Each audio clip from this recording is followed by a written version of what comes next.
This is Randy Bell with the Courier podcast, the place to come for the latest Clinton news. If at first you don't succeed, the city of Clinton is adopting that attitude as it tries again to find contractors who can tackle some improvements at the local parks without busting the budget.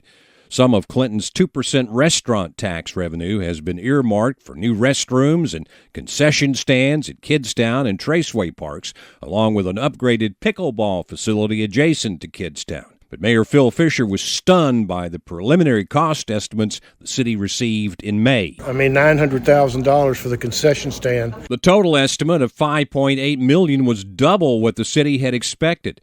The Board of Aldermen voted July 16th to formally advertise for bids for the projects, and the mayor is keeping his fingers crossed. We went out and made some requests for some contractors with commercial license, and we're hoping that those are going to come in a lot more reasonable than these others were. Fisher says it's important to get moving on the projects. Let's just get started. Let's see what the bids are. We can start building this stuff before we lose another work season. If the city receives acceptable bids, the mayor is hoping contractors can be selected and the work can get underway soon. They're not real big, massive projects. They ought to be able to get them done and get to them pretty quickly. We have three sizes of restrooms that we've designed, a large, a medium, and a small one, depending on where it's going.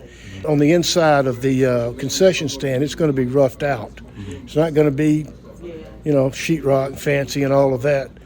It won't take long to put that up. Other improvements will come later. We're going to do some things in Brighton. We're going to exchange out all of the playground equipment in Brighton, but we're pricing out what we want right now, and they're going to buy that at half price in the fall. The city anticipates the work at Traceway to be going on simultaneously with a major lighting upgrade on the athletic fields. That project being paid for with a new bond issue arrangement, which will not require a tax increase.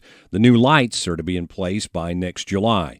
The restaurant tax money will fund park improvements in 3 phases, starting with the current projects and moving on to a challenge course, an outdoor fitness studio upgrade at Brighton, a paved walking path at Kidstown, along with shaded bleachers and playground replacement at Traceway. The final phase to include outdoor fitness equipment on the Kidstown walking path and the construction of a skate park, while Traceway will get lights on its walking path and upgrades to its scoreboards. I'm Randy Bell.